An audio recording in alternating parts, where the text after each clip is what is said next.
Council. There will also be available for on-demand viewing. Please be aware that the microphones in the room pick up noises of paper and other rustling objects. Further, be aware that the microphones can pick up side conversations. We will begin with the roll call. And Wayne, we'll start with Wayne you. Parker, Richard Brunst, Brendan Bybee, George Stewart, Mark C. Strand, Jamie Davidson, David Harding, Gary Winterton, Elizabeth Vanderwerken, Dave Mack, Dave Sewell, Debbie LeRae. Stephen Downs, Cliff Strachan.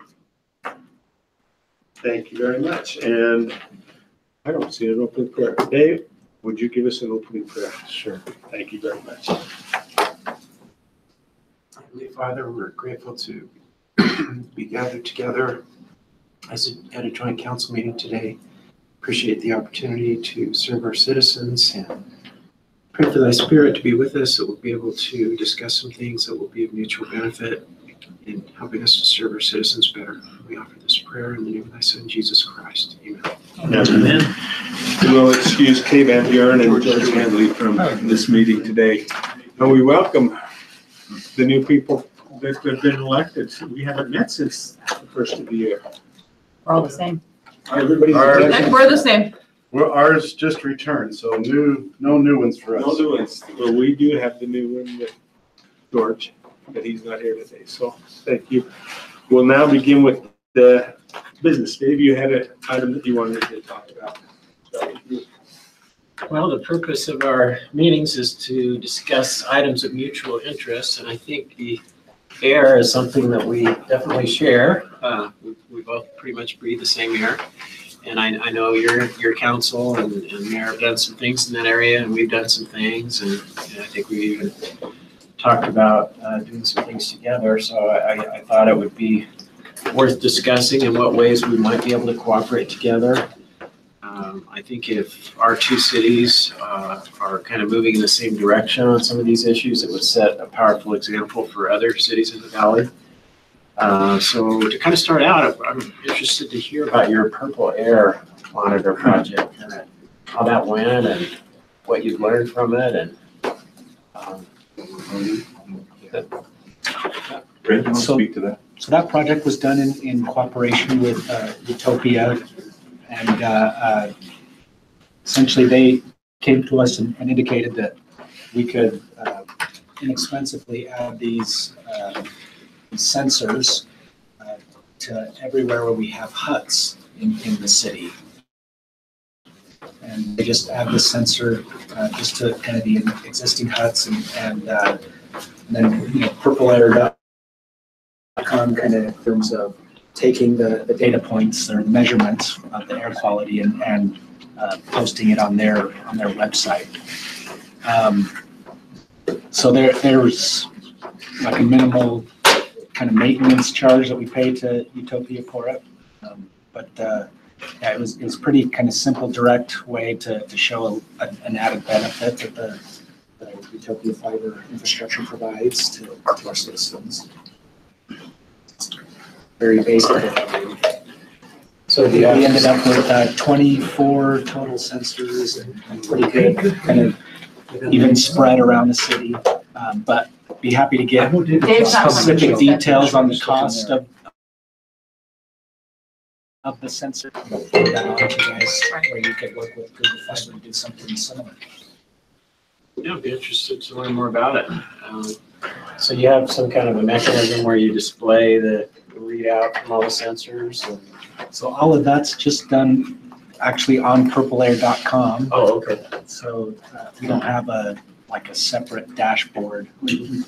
I'm sure we could, create a separate one, but right now it's just using taking advantage of what purpleair.com already had created. So they've just simply created the back end, and we're just adding to their network by way of the sensors that we purchased in cooperation with Utopia.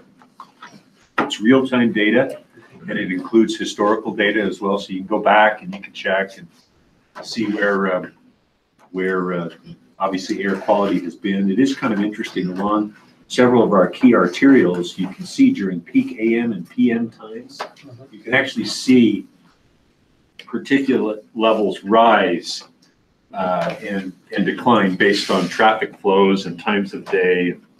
We actually have a local elementary that's doing a little study to see if there's any kind of measurable difference that happens while parents are idling as they're waiting to pick up or drop off their kids at the school. And each of these devices, I think, Bren, was about $200. That's about what I remember too, yes. So the city paid for all those students. We did, and then there's a, of course, we're already connected to fiber right there at the box. And then there is a little bit of an ongoing charge that we pay to Utopia for obviously access to the internet, to the fiber right there on the spot. It's very reasonable, you know, so for really a couple of $1,000s, we created these info, you know, tracking areas where residents can literally look it up in the morning as they send their kids to school. They can make decisions whether or not they let them walk or they drive them, and obviously with the snow we've had recently, we've just released this, the air quality is looking pretty good. Yeah. So that's, That's Purple Air, and those are the respective stations. And this is not exclusive to the city of Orem. There are residents and private individuals who hook these things up to their homes as well. And they're also represented on the printout. But a lot of what you see in Orem is tied to the city and its Utopia network. And obviously everything that is green, when levels start to rise, then the green turns to yellow. When it turns to really bad air, then it obviously sends out red advisories. And I think there's even a notification thing where you can actually send yourself based on the location.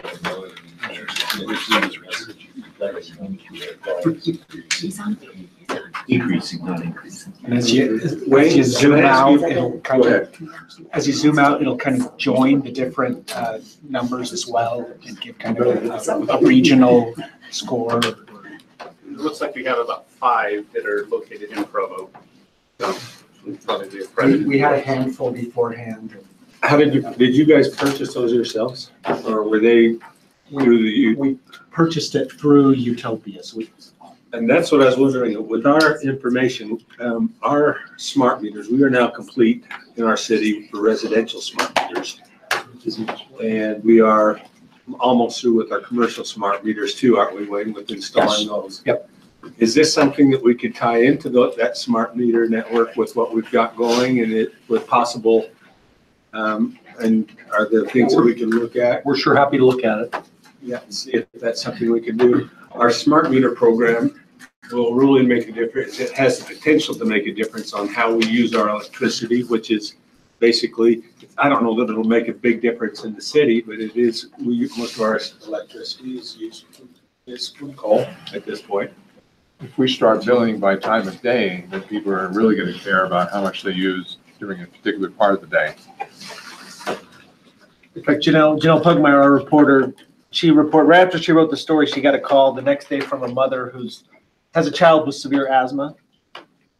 And whether the child is able to walk to school that day depends on, some of these issues. And so I imagine there's others in the community that have health conditions that this information is important to them in real time. Might be something we could put on a dashboard with our smart meter program that's coming up. If I may too, depending on the smart meter program, I imagine what you're in the process or have installed or what we're in the process of installing, there's a router component to it, and you can hook up all sorts of devices, because obviously at those data collection points you have access to fiber and the internet. So we could see us expanding this service to kind of add to our smart meter program. One question on that, Jamie. If there is a commercial entrepreneur that finds some kind of business application to use this data, do they have to license that data, or is it free, open source, anybody can use that data for? On the Purple Air, or I think it's free accessible. I mean, I'm not sure how many businesses would have wanted to do that, but just from an economic development standpoint, there could be some opportunities there to say, here's some additional, in the age of big data, here's some things that we might be able to leverage.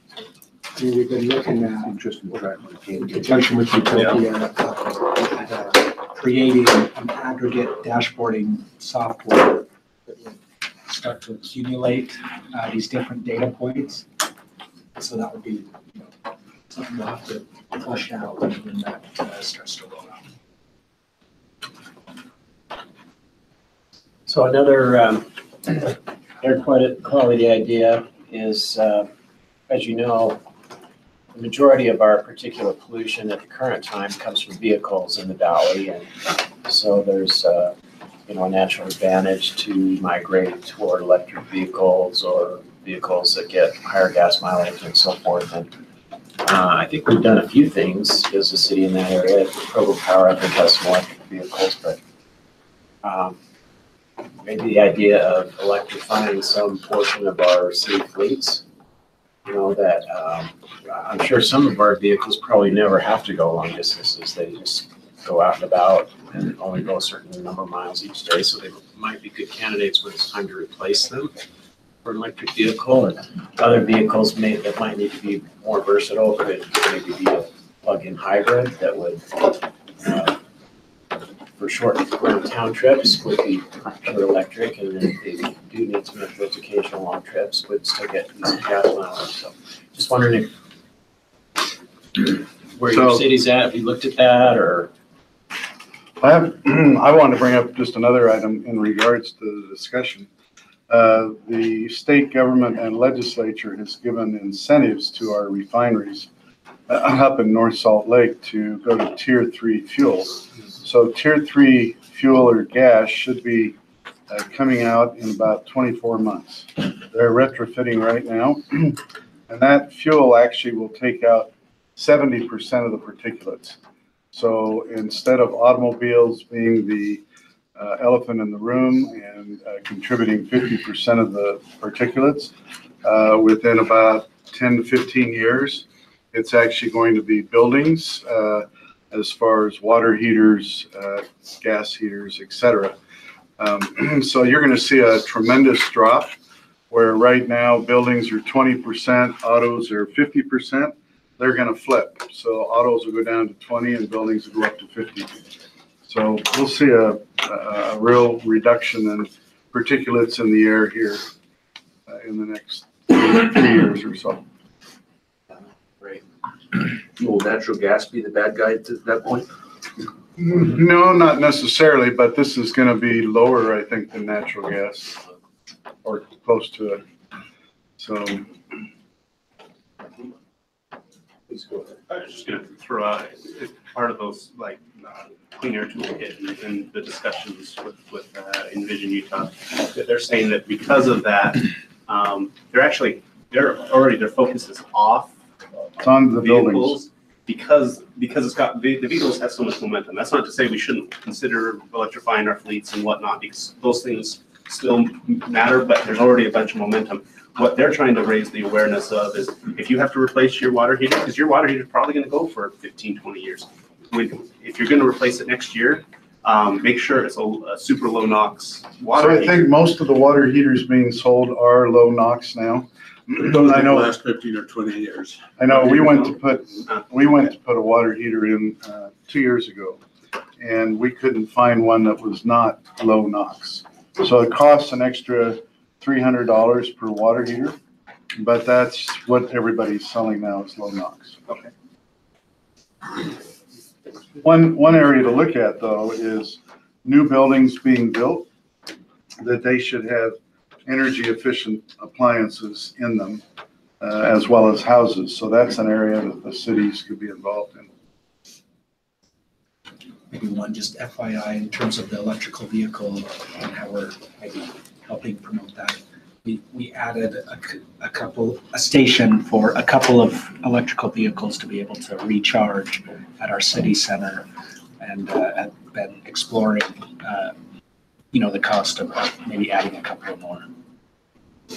We have several in different places now, don't we? We're downstairs. Yeah, we have four slots here at the city building and two or four at Energy.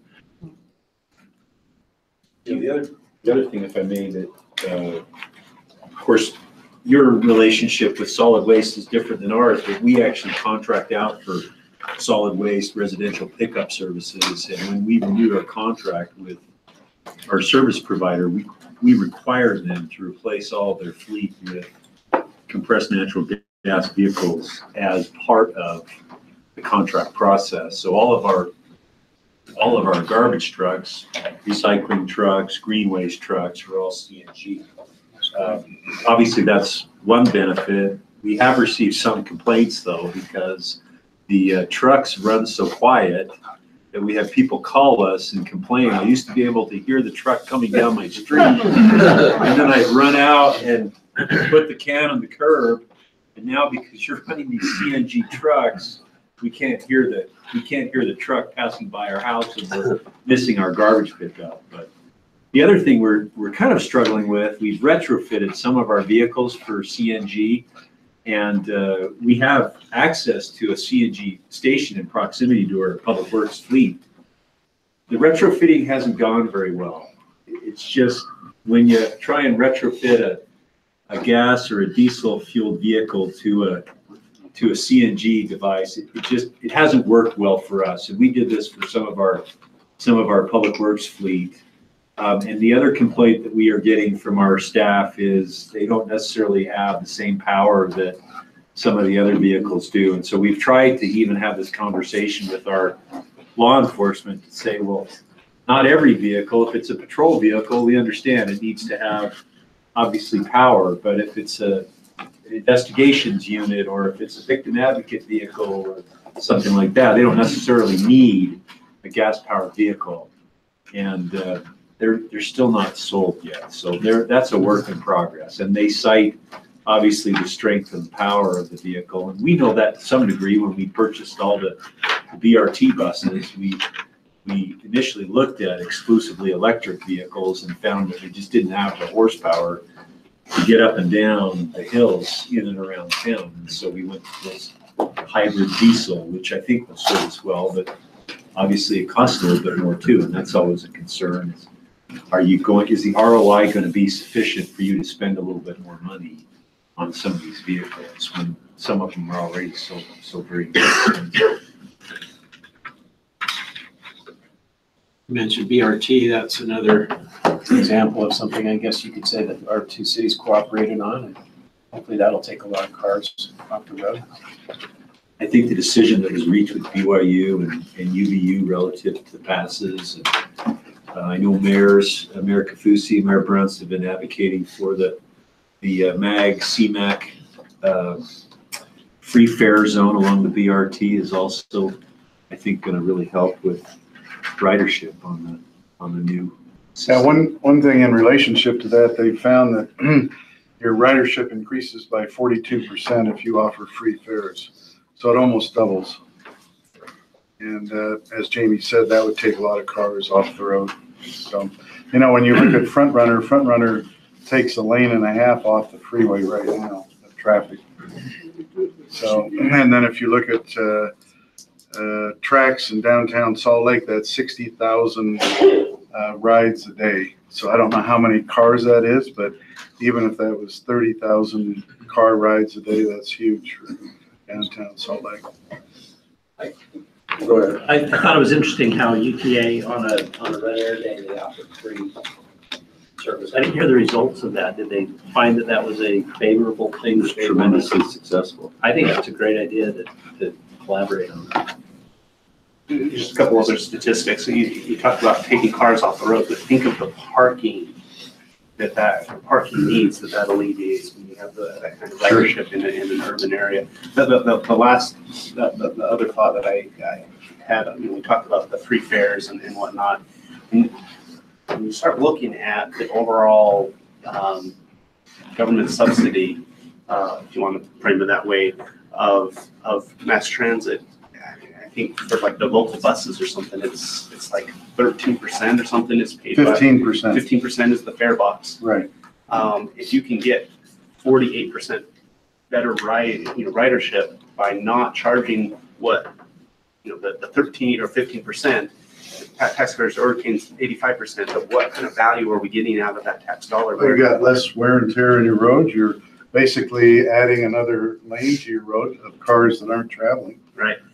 And so if you just subsidize that last 15%, you get much greater ridership, and now you're getting much more bang for your buck, in my opinion. And so I do hope that that's something that we carefully look at. You know, I'm not big on subsidizing services, but at the same time, we're already subsidizing 85%, and I think we could be getting much more value out of that money that we're investing if we were just a couple of those. Well, I mean, our freeways, we're subsidizing those. And the CMAQ money would give us 3 years of free fares. And then we'll see where it goes from there, and we'll know in a month or two. So, but, How much input do you feel you have as a city with regards to routes off the main thing? I've had a few people contact me and say, we're losing our route. And I haven't seen a lot of statistics as far as where UTA is actually, why they're cutting routes, and maybe that's up to us to bring them in more often and understand what they're doing. Because I do have some questions of why this route is cut and why that particular route is cut. And is there certain things that we can be involved in to encourage more? So I don't know the answer to that, but I have spoken with UTA a couple of times and want to get together with them to see how the routes will intersect with the BRT, because now you've kind of upended the whole route system and see how that works. And certainly I think we want to feed into the BRT. And I'd really encourage you to get a hold of them and meet with them and look at what your community needs and wants. You know, where's Cliff? He's up down. But I think that's something that we need to get on, and so that I think we did cooperated really well on where we needed stops throughout as this was being designed. And I think the next step is connections to that BRT route. And I think we really need to talk with them about that and maybe work together on some of those things. Sure. Is it worth asking them to come into the next joint meeting?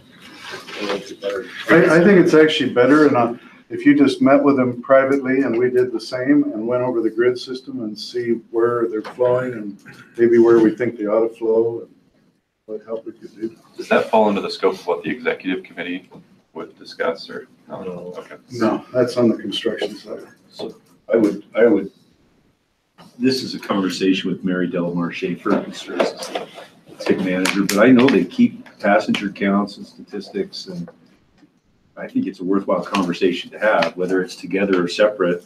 Well, I think it's I think we owe it to our subject, to our constituents to say, yeah, this is what, don't say subject. I'm sorry. I thought that's what I heard you say. I started to, our constituents are people in our city so that they understand why certain routes are going certain ways. Oops, that was really bad.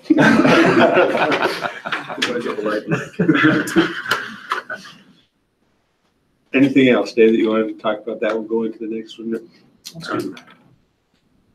Dave, you can bring up the next subject that you wanted to talk about. Sure. So I don't know if any of you saw on KSL the other night a story about affordable housing and the crisis in Utah. So it's not just one city or a particular area, it's everywhere. And the cost of rent, the price of homes have been going up so dramatically, and you see over several years it becomes 20, 30, or 40% increase, and no one's getting that kind of a bonus or raise on their wages. So it really makes even the average person that makes the average amount of income puts them in a bind where they're spending more than the 30%, which is the kind of the typical ideal limit of their income on housing, and they're spending 40 and 50% of their income. And it affects their quality of life, how much they can save for the future, and they're pretty much paycheck to paycheck, and worst case, if it goes high enough, they can't afford housing. I hate to say they become homeless, but I suppose that's possible. So as we look at what's happening to just the average person that lives in the community and what they make and what they are able to afford, in Provo, we have two challenges: to provide affordable housing for not just people making 100% of income that are struggling, but those that are making 80% of AMI or 50% AMI. And there are ways to help people become homeowners, but many people don't have the down payment or other hurdles where they're just stuck in being a renter. So providing rentals is part of our picture and part of the problem or the solution. We're looking at a couple of things to try to address this. When it comes to affordable housing, we've had a number of projects go into the central part of Provo, and if you get a neighborhood like Franklin South where they are already, according to the state president, 50-60% mobility turnover in population every year because of the type of housing and who lives there. To put more short-term or low-income people in the same area creates a real burden on the neighborhood. And so we're looking at inclusionary zoning where projects would have to have a certain element, 10-15% of each project, be affordable at, let's say, 80% of AMI.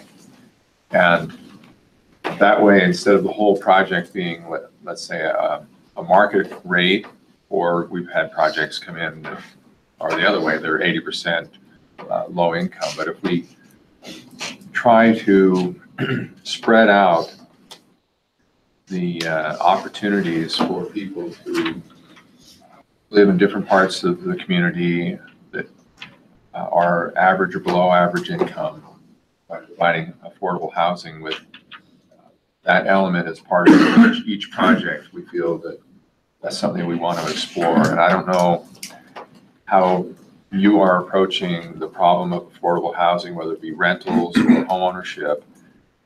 And the other thing that we're looking at is land trusts. And the concept there is that as you do inclusionary zoning, this is the Park City model, developers who may not be comfortable in providing any kind of affordable housing will donate land or money to a nonprofit that is in the business of providing affordable housing. And the housing is done through a land trust where the land itself is held in perpetuity by the nonprofit, and only the housing is sold or leased. And so if it's a single family home, you're only buying the house, you're not buying the property. And That's what they do in Hawaii.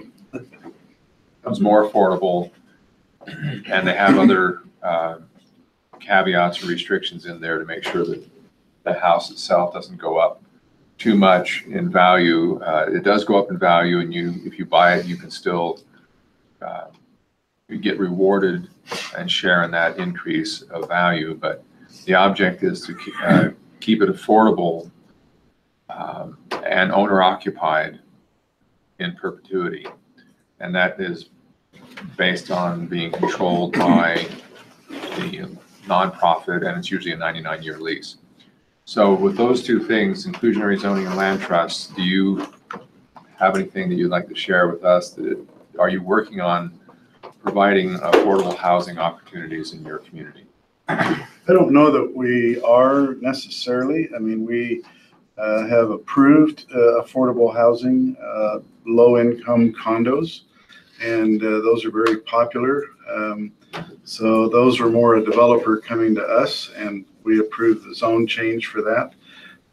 I would like to see more, where it makes sense in our city to do that for affordable housing. But, the two items you mentioned, I don't know that we've pursued. I'd be interested. I know Park City is really in a lot of stress in this area because they need a lot of lower income workers, but they don't have housing for them. Right. So I'm wondering, do you know more about what they're doing? We have visited them, and they do have a requirement. I'm not sure what percentage it is, whether it's like 10 or 15%. And that's where a lot of the developers are used to building high-end products, and they are not used to building anything affordable. So they are happy to turn over land or money to a trust and say, you take care of our obligation. And so there is a nonprofit up there that administers the land trust for Park City. And they have both owner-occupied homes and I believe rentals, a variety of housing that works under the umbrella of the land trust. And is that starting to help them? Oh, yes. Okay. It really does. Can you give me a little more information on your low-income condos and give me an address? I'd love to go look at them. So we have a project called Running Horse, and it's right off the freeway. So you can just come off the University Parkway, and you have Brent Brown right there on the right-hand side. You go down a little further, and you will come to the Running Horse condos. So they're selling for $160,000. Started out at 140, but there was so much demand, it's gone up to 160. But 160 is a pretty great price for something that you buy and you actually own. And they have a certain amount that has to be sold. It's FHA approved. So it has to be a certain amount that is purchased and lived in. A certain amount can be purchased and rented, but anyway, they sell them as fast as they can build them, and they're actually looking for another location to build. Bruce Dickerson is the developer. I think the name is Flying Horse, not Running Horse. It could be wrong. It was changed. There's some trademark issues. And I think it's Running Horse now. If Google's Flying Horse. So, Running slash flying. Well, running or flying, some Okay, sort fine. of horse in motion, you're there. yeah, they changed the name since we saw the project. The last I talked to them, they had sold all the, I think it's 20% investment units today. I mean, they're holding back investors that won't sell to them. Right. Which is great. Need to be more. Does Provo have an affordable senior housing overlay zone?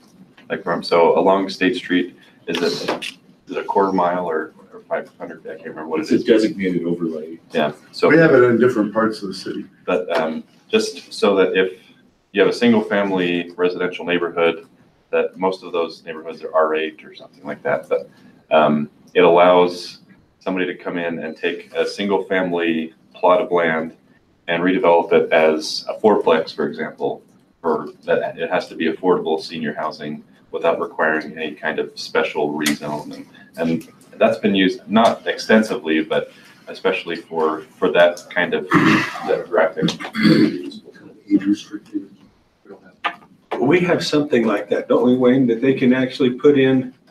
The accessory apartment. Well, We have accessory apartment for 65 and over. That's pretty well blanket across the city. how about the assisted living? Isn't there something that we have for that type? I don't know. There's some things that you can't, I'd have to check into that and see exactly what it is. Because I know that in certain areas, we have no control over some of those things that they do. They don't have to go for a rezone. If you do like a group home, that's. And I want, a group home type thing. I don't know. And it's not going to solve the problem across the board, but it's one of the arrows in the quiver, I guess, to try to address it for that portion of the subject. Or sorry. I may too. I think one of the challenges right now that we're facing is this issue of homelessness and affordability is kind of being pushed together at the legislature and wanting to essentially address homelessness type issues based on levels of affordable housing. And frankly, I think as a city, we're looking at it as two independent issues, but the legislature is trying to push it all together and say, well, we're going to tackle all of it at once. And frankly, I just don't think that's a good way to go after, to solve issues of homelessness. Well, I think the mindset is, well, if we address affordable housing, then we'll address homelessness and vice versa. And I'm not sure there's a direct correlation in many, many cases between those issues. And, some of the bills that are up in the legislature now are, for example, going to require us to contribute to the homeless shelters down in Salt Lake City based on the level of affordable housing that we have in the city of Orem or in the city of Provo. And I think that's incredibly problematic to essentially draw a direct line between these two issues and then to say, well, we've solved the problem because we've created shelters 50 miles away. It doesn't seem to be, I think, at going to the core of addressing this issue of affordability. We had a developer on Tuesday night come in and he wanted to present to us a single family subdivision that was an affordable subdivision with houses starting in the high 300s. Mm-hmm. Well, there's nothing affordable about that to the regular person in the city of Orem. They're not talking about housing affordability of $400,000. They're talking about affordability, like the mayor was saying, $150,000 to $200,000. I'd love to have a probably more in-depth conversation with you. Probably not. This isn't probably the right time, right venue, but I'm very interested in your take on that.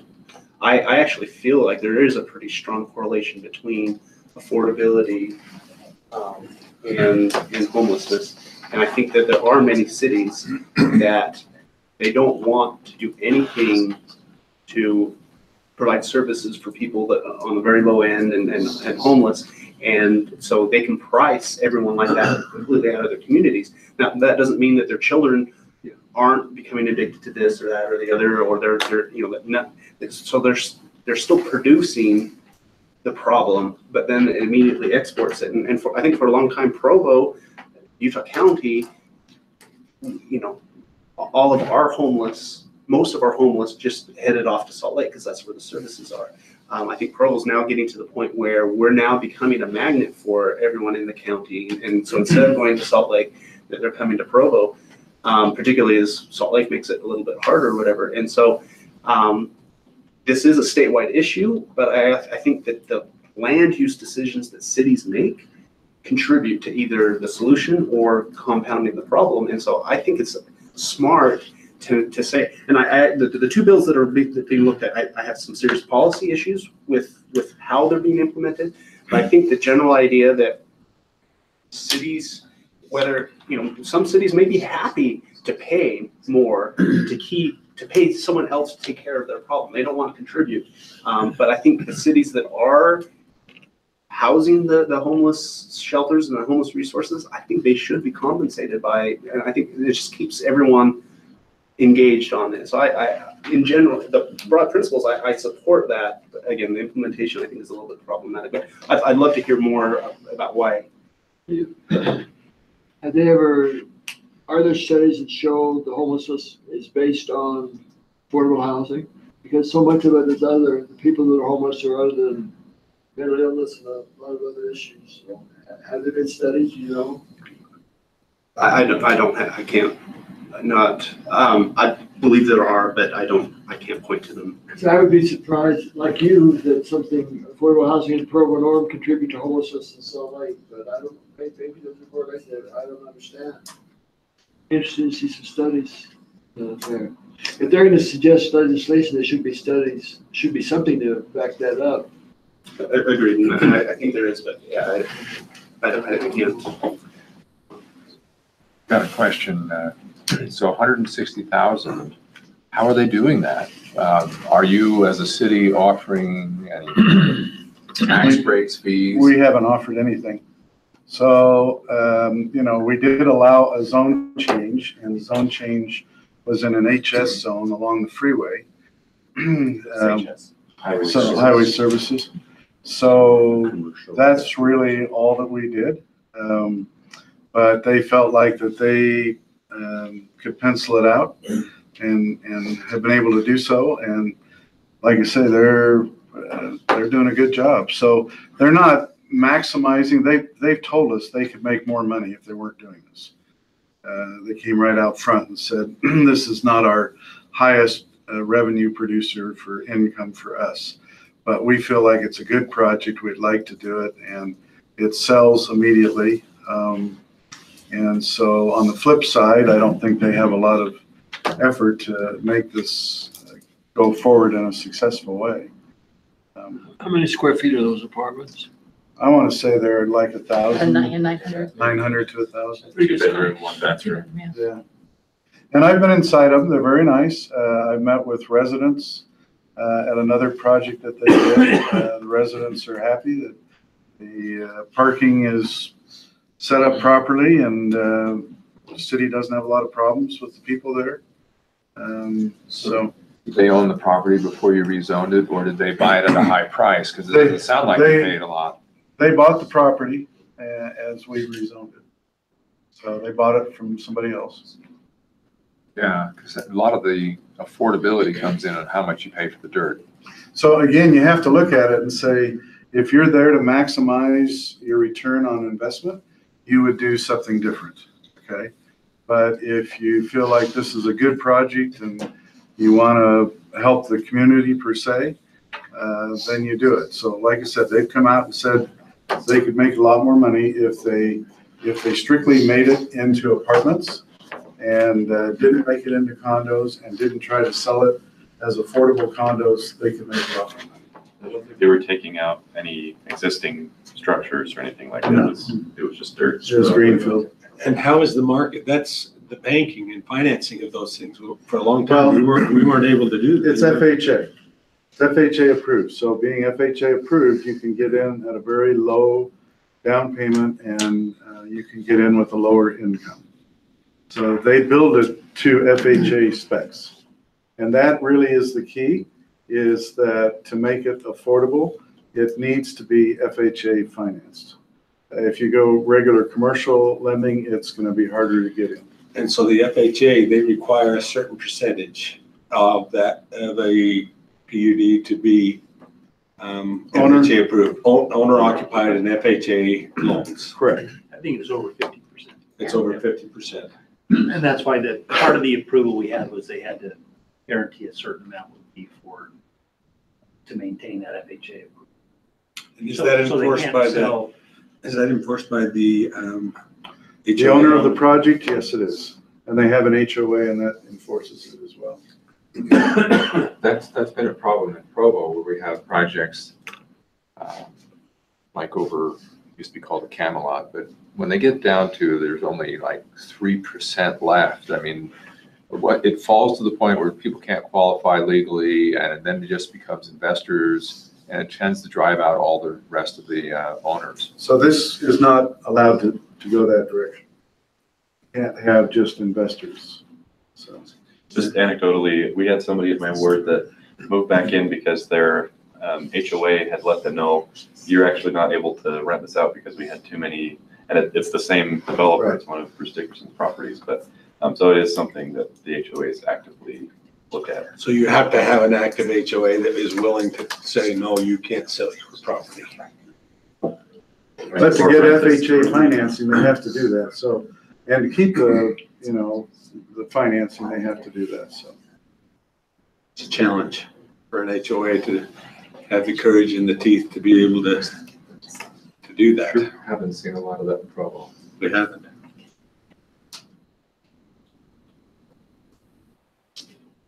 Hey, very good. Anything else that you'd like to? Going along with that, do you have a lot of multiple unrelated families living in the same home?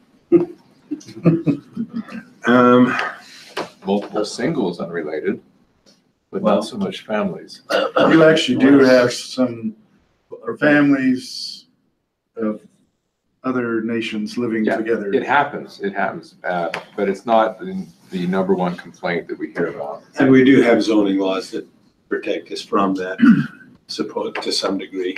How do you enforce this? That's a challenge, there's no question. It's Is that through your it's through our, police officer or a? no, it's through the community development, we have a zoning officer that actually will go out, and it's hard, there's no question. And to say who's related and who's not related, how do you do that? It becomes, I had a family that had 23 people living in a single family house, and to say whether they were all related, it was really hard for zoning to go in and actually, yeah, we're related, but you're all my brother and sister, you know, that type of thing. Did you take DNA? And we don't take DNA. But it becomes, it is a challenge, there's no question. When you start talking about enforcement of those type of things, there's always a challenge, and that's something that we're focusing on here in Provo is enforcing the zoning laws that we have to help prevent some of those things. If it gets to the point where there's that many people in there, and if there's kids, sometimes the Division of Family Services comes in and says, you can't have this many people in here with this many kids because you have to have so much space. But yeah, it's very difficult. We have the same issues. Who enforces yours? You have a special zoning enforcement or how? We have we call it our neighborhood preservation unit as part of our police department. So we have your police. Ours is with we have kind of a hybrid. We have a group of certified police officers that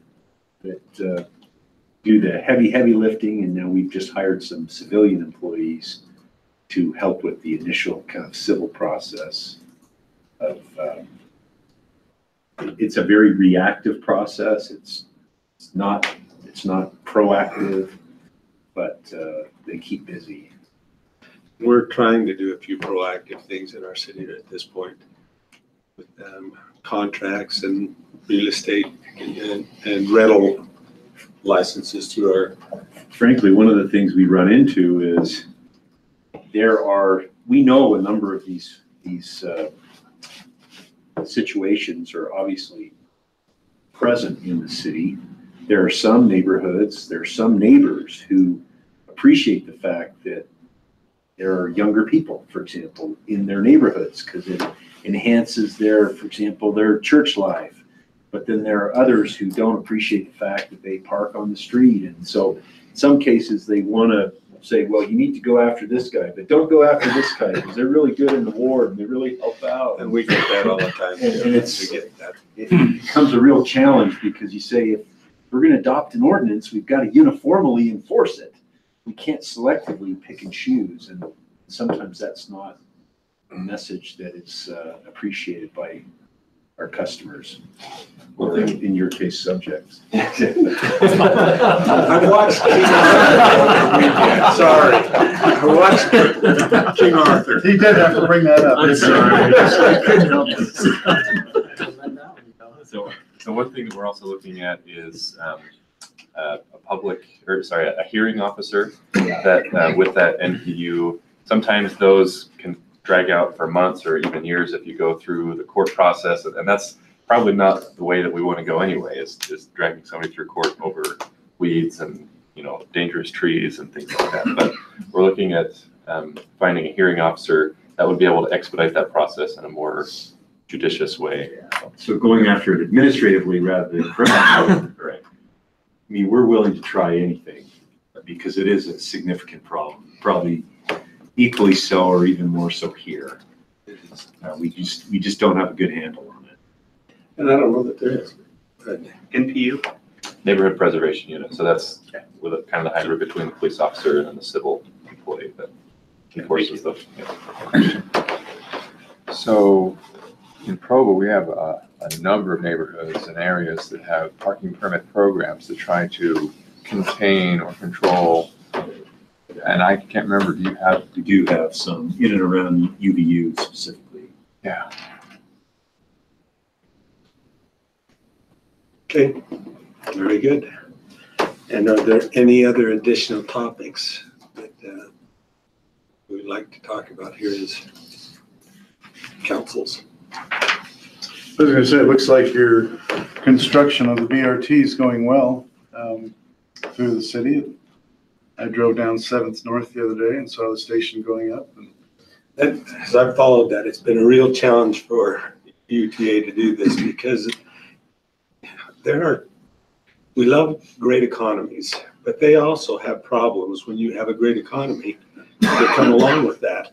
They have had a hard time getting workers to actually come in and do some of these things because everybody's in such demand to build while the economy is good. And so it's been a real challenge for them. I've watched I've been particularly affected as they go across the street. Sometimes they'll tear it up and it'll look like it sits there for a long time because sometimes it's just hard to get the people that build the corners, for example, or different ones are the ones that build the straight ones. There's so many challenges with those. With good economies, it's created a problem for the BRT and actually finishing some of the projects. Yes, they are coming along, and I'm grateful but I think that there are times that it's been disappointing that they'll tear something up and it sits. And I understand why it sits. Still, I wish they could postpone the tearing up until they were actually ready to go for it. But they're different contractors, and that makes it tough. So 2 questions on BRT. Do we know if UTA is open or looking at, when there's a BYU football game, for example, providing some kind of like free fare zone to reduce the congestion and parking issues related to that huge spike in demand? a free fare zone, what do you mean by that? Well, as far as, being able to park at maybe like the Orem station or one of those and then take the BRT and for free without having. I don't know that that's been addressed. Yeah. And help me understand this one. Along University Avenue, they used to allow parking for the BYU football games. They put the bags over that why did they quit doing that? What was the issue? It's a safety issue as they added the new bike lanes on University Avenue.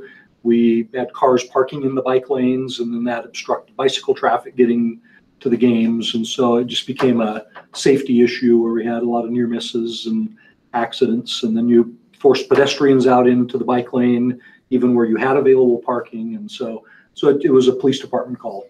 I just look at and I get that. We have a lot of walkers on that bike track. Yeah. But if they would follow the rules, there's pertinent part that would be keep bikes, keep to the left or whatever, but it's a challenge. Yeah, we tended to push the bikes and the pedestrians into 50-mile-an-hour traffic on University Avenue. And conclusion was it just wasn't sustainable now with the new bike lanes in place.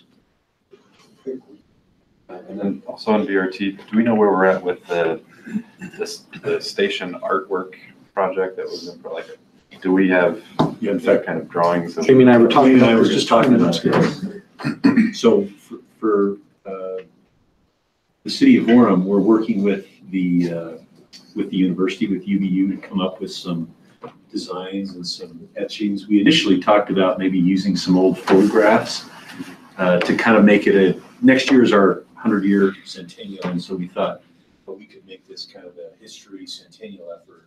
But as we got with the individual who would be doing the actual etching in the glass, they said, we can't make that work. You can't take an old photograph and have it translate well onto a piece of glass. So we're actually working with UVU and their design department to come up with a series of different designs that will depict different things in the city of Orem. Rather than working with local artists, we're working specifically with the university. So we're taking a little different take. First of all, the BYU stations. BYU is under contract to do their own artwork on those stations. So the 3 stations at BYU will be, actually, the art will be done by BYU and paid for by BYU. We have a committee that's been working with a group of local artists to come up with the station design along University Avenue and on 7th North. And that's underway. We just got the contractual documents now, and so we're trying to make sure we've got all the funding in place to make all that come together. And then we're kind of taking a second look and evaluating whether we even want to do artwork on the stations down on south of the of the front runner station, so at the mall and the loop around East Bay and so on. So there's and again, it's about somewhere between $2,500 and $5,000 per station, depending on the station design. And so would we, kind of the question was, would we rather put more resources into fewer stations and make them look really good, or spread those resources out among more stations and have it look less focused? And so we're trying to work through that now, but we do have, the committee's been working with local artists. We've got concept designs, which are being run now by the professional folks with the contractor to ensure that they can actually be replicated on the station panels. So they're all etched into the windscreens. So that's the concept for the local art. If we want to do something more than that, we can come back and work with UTA later. So if we wanted to do some kind of 3D something on the platform or some banners or something, we can do that later. But the etched glass is the only option available to us right now.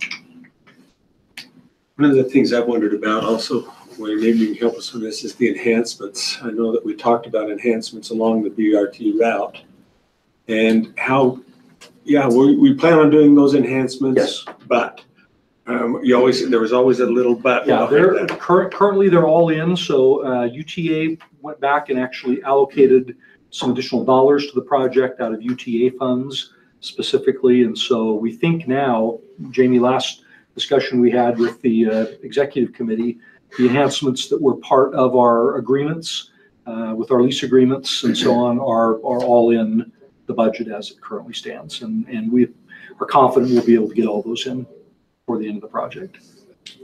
Does that include anything along 9th East? Includes the 9th East design. Those were big enhancements. Yeah, those are in. UTA is fully committed to meet the obligations under the lease agreement. So they're in the budget currently. One thing to mention there is that we have and are going over, but UTA has come up with the money to pay that over. Close the gap. And it's interesting, in almost every construction project occurring in Utah right now, they're all going over by 10%. And again, it goes back to the availability of a lot of the workers that, I'll come, just how much more will you pay me? It becomes a big challenge. Well, then what about the price of property just keeps ratcheting up, and if they haven't already gotten the property? So some of the property that needed to be secured ended up going for a higher price than originally planned. Yeah, I don't know, just in relation to the BRT project, I'm sure you received the same email that they're launching this. Yeah, the naming campaign starts today.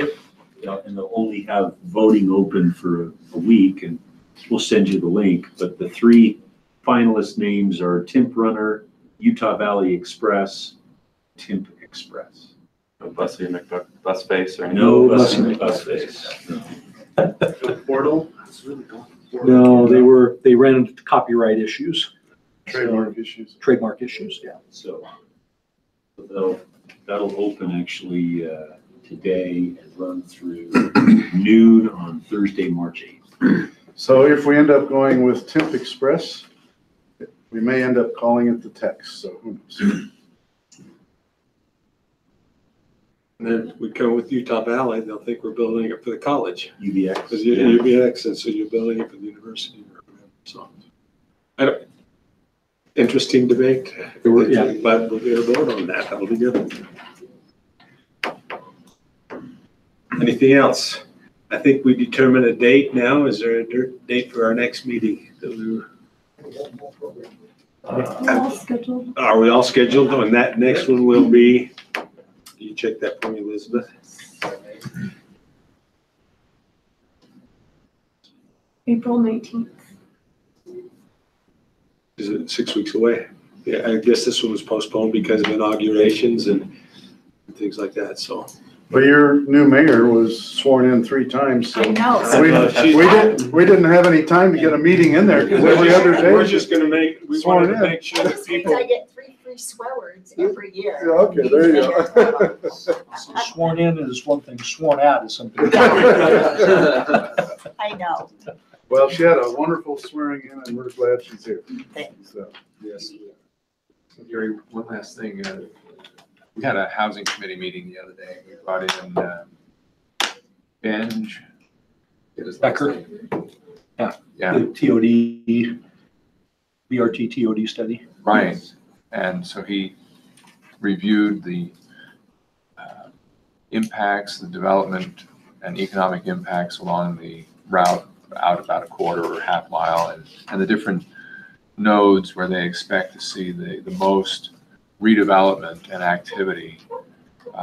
The ones in Provo, but also going up to like the diagonal up to your mall where it's relatively low density right now because there's neighborhoods and he wasn't making recommendations, but he was just pointing out there are certain places, focal points on the route, whether it be around our station in Provo or 4th South on University or up where we're doing the Mix project, that are going to see significant investment and redevelopment. And I don't know if you're expecting or wanting, but I would just. Mr. Becker visited with us about 3 weeks ago in the city council meeting and had the same conversation with us as to the Orem portion of the BRT corridor. So studies have shown that on mass transit lines, 42% of all new business in a city focuses on being on the mass transit lines. And North Star, as an example, the people that rent the top floor of the new office building at the mall, said one of the reasons that they're there is because of the BRT. They want mass transit. And I know the Mix, that's another big item for them is they wanted mass transit. So I think it'll be a huge benefit for our community. And 10 years from now, I think people will be really glad that it's here and using it well. So. But frankly, right now, density is kind of a 4-letter word in the city of Orem. So that's one of the challenges is we know there's a need, we know there's opportunities. It's just how do you essentially manage expectations and find opportunities that meet with citizen approval? Because recently a lot of what is being presented or has been introduced is not welcome or at least embraced. We experience the same thing when we start talking about lower density and higher density and challenges with that. And I think part of the education I think it's part of an education process to look what's happening in the county and say, how do you deal with something like that unless we come up with certain plans, because the expansion here in this valley is just amazing.